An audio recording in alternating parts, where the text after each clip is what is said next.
너희가 미스바에 대하여 올무가 되며 다볼 위에 친 그물이 됨이라.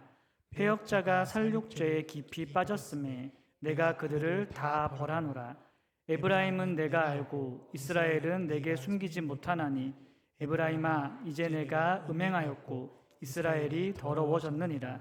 그들의 행위가 그들로 자기 하나님에게 돌아가지 못하게 하나니 이는 음란한 마음이 그 속에 있어 여호와를 알지 못하는 까닭이라. 이스라엘의 교만이 그 얼굴에 드러났나니 그 죄악으로 말미암아 이스라엘과 에브라임이 넘어지고 유다도 그들과 함께 넘어지리라. 그들이 양떼와 소떼를 끌고 여호와를 찾으러 갈지라도 만나지 못할 것은 이미 그들에게서 떠나셨음이라. 그들이 여호와께 정조를 지키지 아니하고 사생아를 낳았으니 그러므로 세 달이 그들과 그 기업을 함께 삼키리로다. 아멘. 이 말씀의 은혜가 함께 하시길 바랍니다. 종로서적, 뉴욕 제과, 독수리 다방, 대한극장, 명보극장, 친형극장, 이거 들으면 좀 뭔가 아는 분들이 계실 텐데요. 지금은 많이 안 보이는 것들이고요. 80년대에서 90년대 때에 서울에서 우리 어디서 만날까? 그러면 거기서 보자라고 할 때 대표로 불렸던 곳이라고 합니다. 이 당시에는 그냥 전화로 만나는 거였죠. 편지로 만나는 거나 우리 언제 몇 시에 어디서 보자라고 하면은 그냥 거기에 나가서 기다렸습니다. 기다리다가 만나거나 혹은 이제 길이 엇갈리거나 어떤 사정으로 인해서 못 만나는 경우도 있었습니다. 이때 만날 수 있었던 이유는 딱 하나밖에 없습니다. 서로에 대한 신뢰가 있었기 때문에 그렇습니다. 내가 나가면은 그 사람도 나올 거야. 그렇기 때문에 나가서 그랬고요. 요즘에는 그렇지 않죠. 너 어디쯤 왔어? 실시간으로 확인이 다 가능합니다. 요즘에는 그렇지 않고 예전에는 그랬었습니다. 두 사람이 별일 없으면은 만날 수 있었다라는 겁니다. 이거를 가지고 한번 오늘 말씀 한번 대입해 보겠습니다. 지금 우리는 예배하러 이 자리에 나왔습니다. 우리가 이 자리에 나왔으면은 하나님께서는 여기에 어떻게 하실까요? 우리가 나왔으니까 하나님은 무조건 나오셔야 되는 걸까요? 한번 고민해 보셨으면 좋겠습니다. 우리가 이곳에 나와서 하나님을 찬양하고 하나님을 예배한다고 합니다. 그러니까 하나님은 이곳에 그냥 와야 되는 걸까요? 우리는 이거를 어떻게 생각하는 걸까요? 하나님께 은혜를 구합니다. 우리가 하나님 은혜 주세요라고 하면 하나님께서는 여기 있다라고 은혜를 그냥 주셔야 되는 분일까요? 우리가 하나님께 나갈 때에 하나님께서 안 만나 주시는 것이 있지는 않을까요? 오늘 말씀이 그거를 보여주고 있습니다. 저와 여러분들이 이 말씀을 통해서 하나님께 나아갈 때 어떠한 자세와 태도로 가야 되는지를 나누면서 우리가 하나님을 정말 만나고 붙잡는 그런 하나님의 자녀가 되기를 바랍니다. 첫 번째로는 길을 막는 자들입니다. 1절 말씀 보니까 이렇게 말씀하십니다. 제사장들아 이를 들으라. 이스라엘 족속들아 깨달으라. 왕족들아 귀를 기울이라.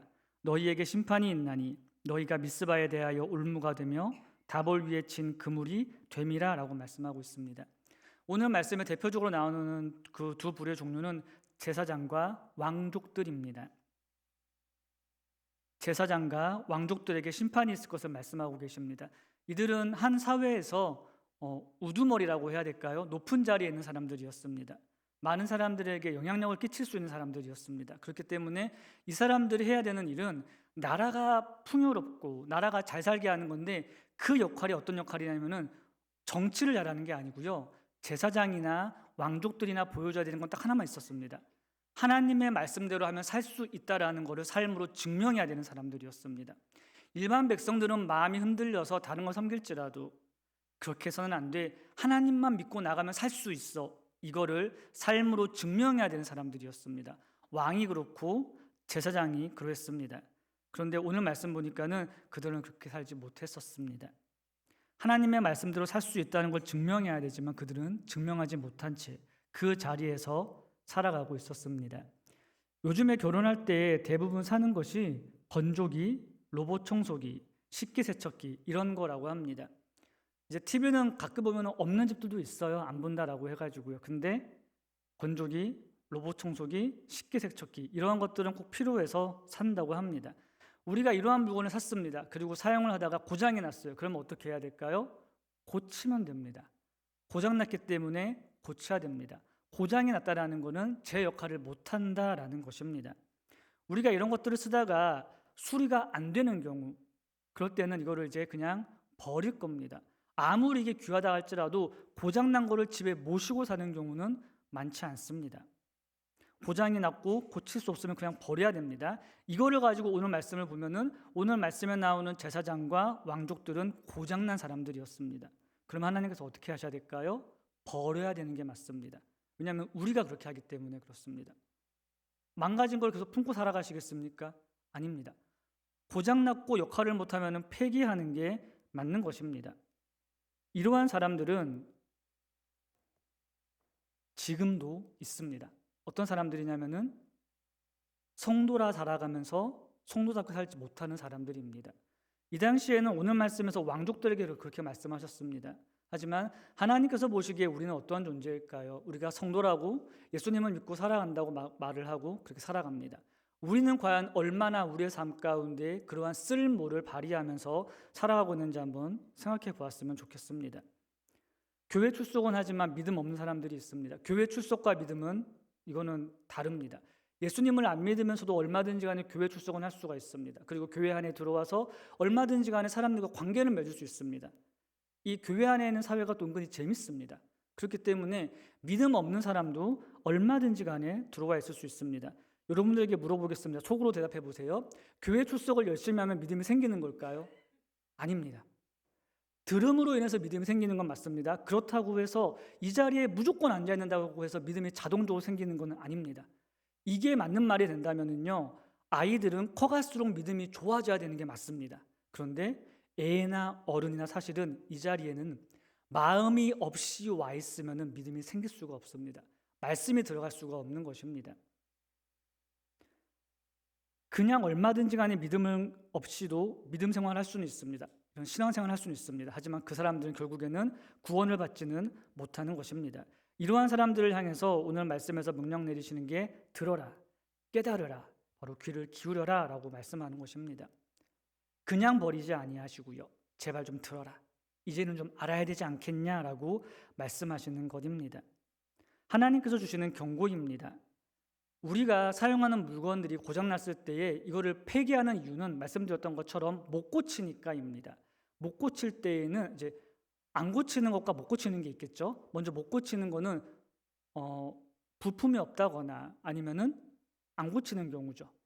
이거를 새로 사면 10만 원인데 고치면 80만 원이래요. 그러면 당연히 이거는 버리고 새로 사는 게 맞습니다.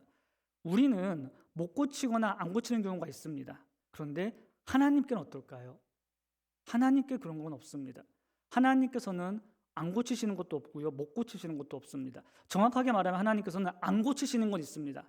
하나님의 뜻대로 하시면 되니까는요. 그런데 하나님께서 못 고치시는 건 없습니다. 하나님께서는 무엇이든지 다 고칠 수 있는 분이십니다. 하나님께 우리보다 귀한 존재가 있을까요? 없을까요?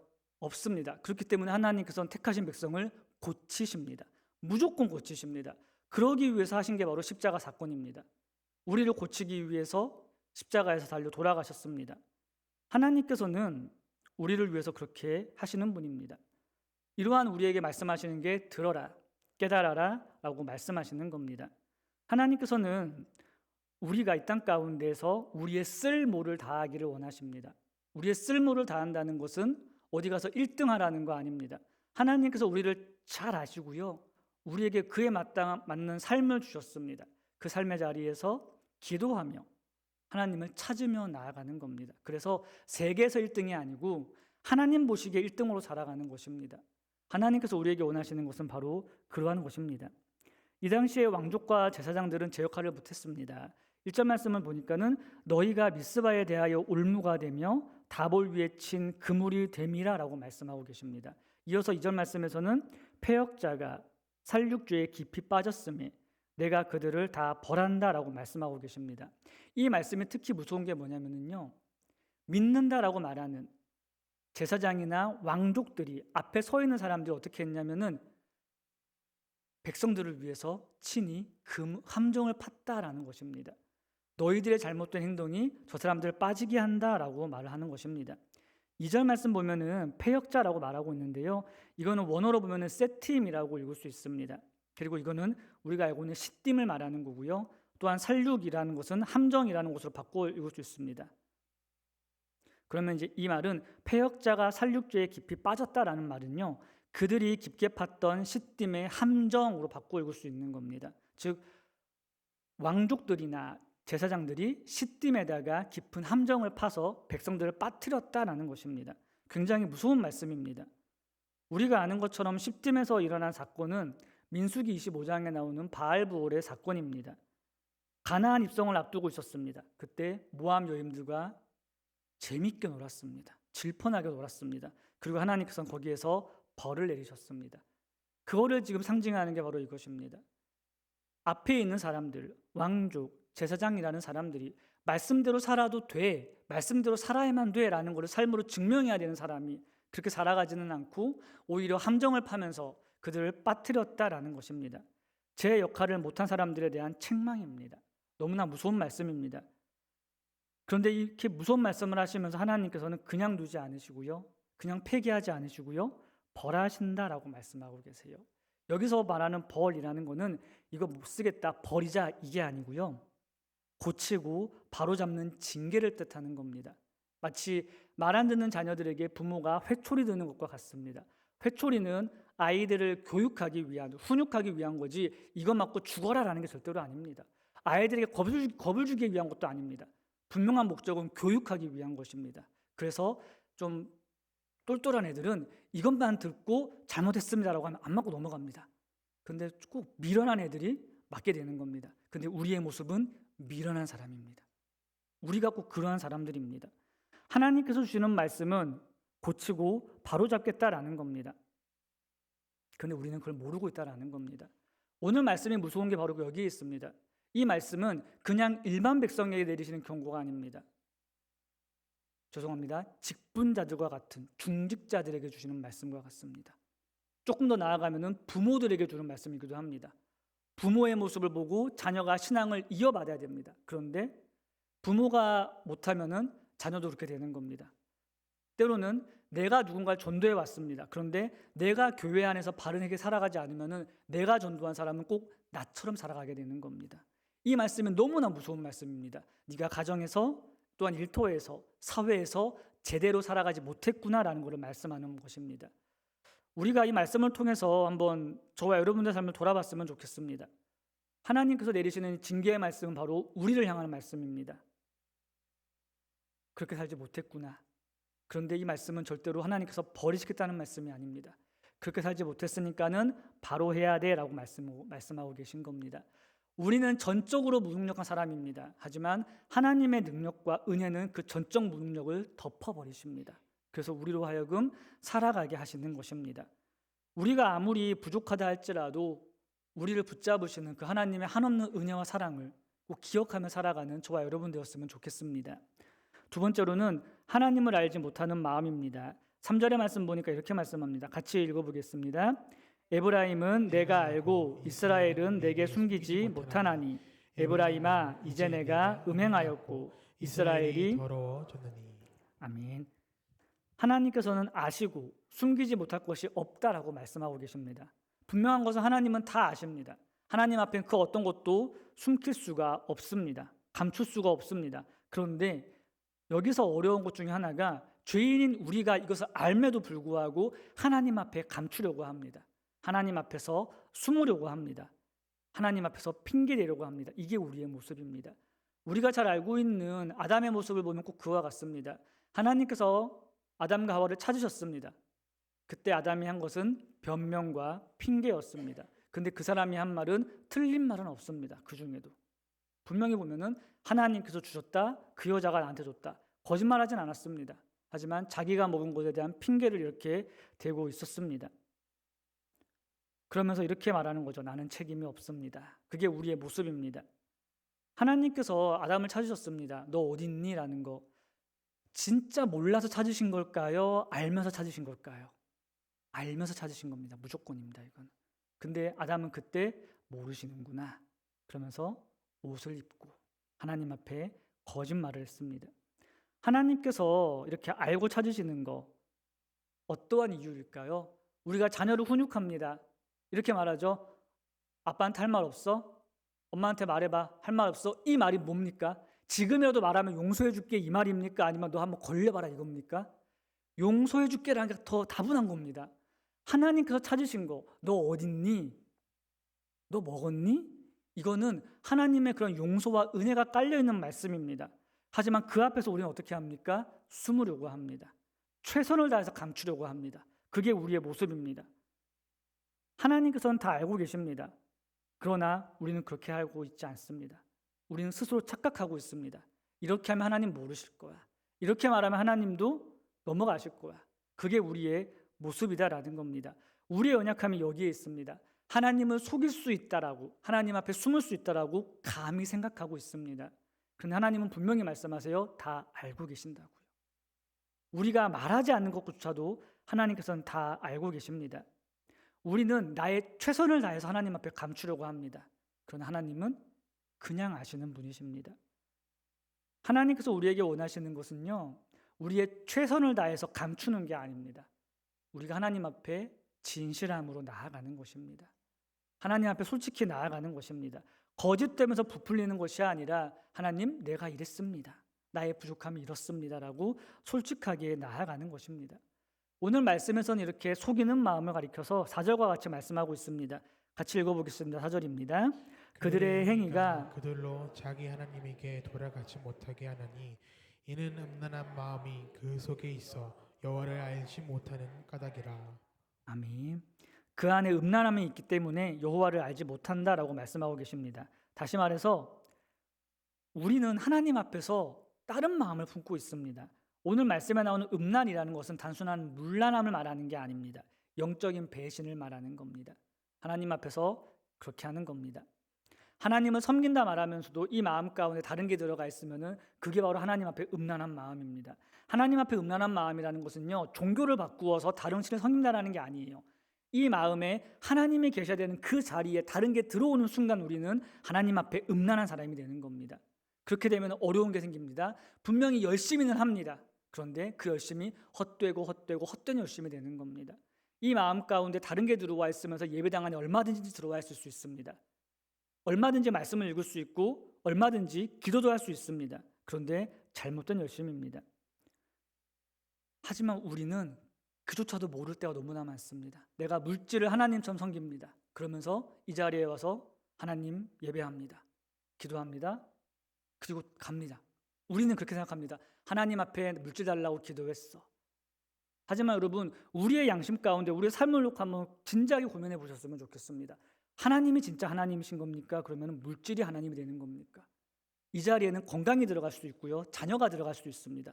무엇이 들어가든지 간에 정말 우리의 목숨을 흔들고 우리의 삶을 흔드는 게 들어갈 것입니다. 마귀는 꼭 그렇게 해서 우리로 하여금 하나님을 섬기는 것처럼 하면서 다른 것을 섬기게 합니다. 이게 우리의 연약함입니다. 이거는 모든 사람이 이 함정에 빠질 수 있다라는 겁니다. 그렇기 때문에 우리는 하나님 앞에서 철저하게 살아가야 됩니다. 조금만 잘못하면요, 우리가 여기에 빠질 수가 있습니다. 아무런 어떤 사람이랄지라도 그 함정에는 다 빠질 수가 있습니다. 하나님이 계셔야 될 그 자리에, 말씀이 계셔야 될 그 자리에 너무나 쉽게 다른 게 들어올 수가 있습니다. 그러면서 우리는 잘못된 예배로 하나님께 나아갈 수 있다라는 겁니다. 우리가 이 말씀을 통해서 정말 나 하나만 놓고 한번 고민해 보셨으면 좋겠습니다. 진지하게. 하나님, 내 삶 가운데 힘든 게 있었습니다. 이 힘든 게 있어도 내가 하나님만 붙잡고 살아가겠습니다라고 다짐은 하지만, 결단은 하지만 하나님이 계셔야 될 그 자리에 다른 게 있진 않았습니까? 내가 죄인이고 마귀가 너무나 능력이 있기 때문에 우리를 이렇게 흔들 수가 있습니다. 우리가 그 마음을 돌아보며 날마다 정말 두렵고 떨리는 마음으로 예배당에 나아오시고 하나님 앞에 그 마음으로 예배하며 나아가는 우리가 되길 바랍니다. 세 번째로는 떠나가신 하나님입니다. 하나님을 알지 못하면서도 안다고 착각하면서 살았습니다. 그들의 모습은 5절 말씀 보니까는요, 이스라엘의 교만이 그 얼굴에 드러났나니 그 죄악으로 말미암아 이스라엘과 에브라임이 넘어지고 유다도 그들과 함께 넘어지리라 라고 말씀과 같이 교만했습니다. 교만한 모습입니다. 하나님을 속일 수 있다라고 말하는 겁니다. 여기서 중요한 거는 이 사람들이 나 하나님을 속였어라고 생각하지 않는다라는 겁니다. 자기도 모르게 속인다라는 겁니다. 자기도 모르게 마음 가운데 자녀가 혹은 나의 성공이 혹은 재물이 혹은 나의 욕심이 어떤 것이든지 안에 들어와 있으면서 하나님 자리에 대신 있으면서 나는 그렇게 생각하는 거예요. 나는 하나님을 예배했어. 이것이 바로 교만한 모습입니다. 교만한 모습으로 나아갔고 그것을 자랑했습니다. 하나님 앞에 내가 이렇게 살아갑니다라고 드러냈습니다. 이게 바로 잘못된 것입니다. 자신을 높였습니다. 그리고 오늘 말씀의 상황에서 이런 겁니다. 하나님 앞에서 살아가지 않습니다. 근데 하나님을 예배한다고는 합니다. 열심히 있습니다. 그런데 이렇게 잘못된 마음으로 섬겼음에도 불구하고 이들이 잘 됐습니다. 흔히 말하는 일이 잘 풀렸습니다. 번창했습니다. 그러다 보니까 사람들이 착각하는 게 이게 맞구나라고 생각을 하게 된 것입니다. 그 가운데서 자기를 높이면서 살아갔었습니다. 이 사람들의 마음과 상황은 다 맞습니다. 벌기 위해서 내가 고생한 거 맞고요. 하나님 앞에 예배한다라는 생각을 가지고 나온 것도 맞습니다. 그런데 그 중심에는 다른 게 있었습니다. 이거는 하나님만 알고 계셨습니다. 이 사람들은 자기도 속이는 그러한 모습으로 나아갔습니다. 그렇게 하는 예배 가운데 하나님께서 하시는 게 6절의 말씀입니다. 그들이 양떼와 소떼를 끌고 여호와를 찾으러 갈지라도 만나지 못할 것은 이미 그들에게서 떠나셨음이라 라고 말씀하고 있습니다. 이 사람들은 예배한다고 하면서 소떼와 양떼를 끌고 왔습니다. 그리고 잡았습니다. 진행했습니다. 하지만 거기에 하나님은 계시지 않았습니다. 사람들의 눈에는 정말 커 보였습니다. 사람들의 눈에는 좋아 보였습니다. 하지만 하나님은 말씀하시는 겁니다. 나는 거기에 없었어 라고요. 하나님께서 그렇게 말씀하고 계신 겁니다. 많은 양떼와 소떼를 드리는 거 아무나 하는 거 아닙니다. 정말 힘든 게 맞습니다. 하지만 그들은 잘못된 마음으로 드렸고 하나님은 그거를 말씀하고 계시는 거예요. 많은 걸 드려봤자 나는 그거 받지 않았다라고 말씀하시는 겁니다. 우리가 하나님 앞에 예배할 때에 하나님이 무조건 이 자리에 오셔야 되는 걸까요? 무조건 오실까요? 잘못되면은 우리의 신앙이 이들의 신앙과 같아질 수가 있습니다. 마치 자판기에다가 1,000원짜리 집어넣고 음료수 선택하면 어떻게 됩니까? 음료수는 나오게 되어 있습니다. 우리가 하나님을 향한 생각이 이렇게 되지는 않는지 한번 정말 진지하게 고민을 해봐야 됩니다. 예배는 우리가 여기에 왔으니까 하나님도 여기에 오시겠지? 아니요. 진실한 마음으로 나오지 않는 예배는 하나님은 없다라고 말씀하십니다. 우리가 하나님 앞에 나아가는 것, 이 예배라는 것은 만남입니다. 우리가 이 자리에 나오고 하나님이 오십니다. 우리는 하나님 앞에 감사함으로 예배합니다. 그리고 하나님께서 주신 은혜의 감사함으로 그에 대한 반응으로 헌금을 하고 때로는 삶으로 살아가는 겁니다. 이게 순서가 맞는 거지 하나님 앞에 드렸으니까는 은혜 주세요. 이렇게 되는 건 잘못된 것입니다. 우리의 삶 가운데에 이러한 모습이 정말 너무나 쉽게 생겨날 수가 있습니다. 왜냐하면 내가 죄인이기 때문에 그렇습니다. 전적으로 부패했기 때문에 어느 누구도 그 함정에 빠질 수 있습니다. 어느 누구도 그렇게 살아갈 수가 있습니다. 7절의 말씀 보니까 무섭게 말씀하시는 게 이거예요. 7절 말씀 같이 읽어보겠습니다. 그들이 여호와께 정조를 지키지 아니하고 사생아를 낳았으니 그러므로 세 달이 그들과 그 기업을 함께 삼키리로다. 아멘. 여기서 말하는 세 달이라는 것은요, 하나님께서 말씀하신 절기 중에 하나입니다. 하나님께서 지켜라라고 말씀하신 것 중에 하나입니다. 그런데 그들은 그거를 잘못 지키고 있었습니다. 하나님께서 주신 절기는 지키라고 주신 명령입니다. 이거를 지킬 때에 하나님께서는 은혜를 주실 겁니다. 하나님께서는 은혜를 주시기 위해서 이거를 지키라고 한 것입니다. 그런데 그들은 지킴에도 불구하고 이 복이 되지 않았다라는 겁니다. 복이 되어야 할 것이 저주가 되었다라는 겁니다. 하나님을 찾는 자리가 하나님을 찾지 못하는 자리가 됐습니다. 오늘 말씀 7절을 쉬운 성경 7절에서는 이렇게 번역을 하고 있습니다. 그들은 여호와께 진실하지 않았다. 그들이 낳은 자녀는 그들의 자녀가 아니다. 그러므로 그들의 예배가 거짓된 예배가 그들과 그들의 땅을 망하게 할 것이다 라고 말씀하고 있습니다. 거짓된 예배가 이렇게 된다라는 것입니다. 거짓된 삶이 이렇게 되는 것입니다. 하나님께서 우리 모두에게 삶을 허락하셨습니다. 하나님께서 우리에게 호흡을 주셨고 우리에게 시간을 주셨기 때문에 우리는 살아갈 수 있는 겁니다. 그 시간은 하나님께서 우리에게 주신 복과 은혜를 누리며 살아가는 시간입니다.